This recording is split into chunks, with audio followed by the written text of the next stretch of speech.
Good morning, children. Today we will study lesson 5, the southern plateaus and the islands. In the previous chapters, we have studied about northern mountains, plains, and western desert. And today we will continue with southern plateaus and the islands. In this lesson, we will read about the southern plateaus and the two island groups. And firstly, we will study about the southern plateaus. The southern plateaus are located to the south of the northern plains. They are triangular in shape and surrounded by hill ranges. You can see in map 5.1. As you can see in this map, they are to the south of northern plains and they are in triangular shape. The surface of the plateau region is rocky and uneven.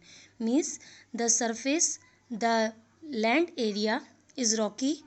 Rocky means we can say here उबड़ खाबड़ और जो पथरीला तरीका का होता है जिसमें पत्थर होते हैं. And uneven means it is not plain. Somewhere it is high, somewhere it is low. कहीं पे ये ऊंचा होता है, कहीं पे नीचा होता है. Most of the rivers in the southern plateaus are not as long as those in the northern plains. Means the rivers which flow in northern plains, they are longer than the rivers flows in southern plateaus. They, however, flow with great speed, but they flow with very great speed. On their way, they form waterfalls. As you can see the picture of waterfall here in page number 38 in your book.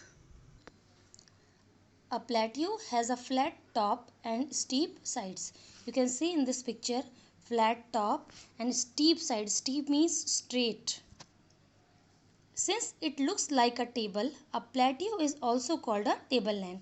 Means it looks like table. So we call it tableland also. Means plateaus are also called tableland. River Narmada roughly divides the plateau region into two parts. You can see in this map. Here is river Narmada and it divides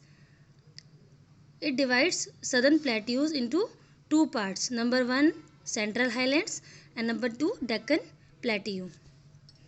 The Central Highlands towards the north and the Deccan Plateaus towards the south. As you can see in this map, towards the north Central Highland and towards the south Deccan Plateau. Then the Central Highlands. The Central Highlands are surrounded by the Aravalli Hills towards the northwest, the Vindhya Ranges towards the south, and the Chota Nagpur Plateau towards the east, and the Rajmahal Hills towards the northeast. As you can see in this map, Aravalli Hills towards the west and Chota Nagpur Plateau towards the east and Vindhya Ranges towards the south and Rajmahal Hills towards the northeast. The Malwa Plateau lies in the center. Here you can see Malwa Plateau, it is in the center.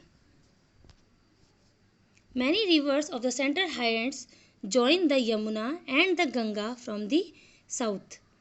Chambal, Betwa and Son are a few of these rivers. Means many rivers of the Central Highlands join the Yamuna and the Ganga from the south. Ganga and Yamuna originates from northern mountains and here in Central Highlands the rivers Chambal, Betwa and Son join them. The Chota Nagpur Plateau covers Jharkhand, northern Odisha and northeastern Chhattisgarh. The region has large deposits of coal and other minerals. Means this region is full of minerals and coal.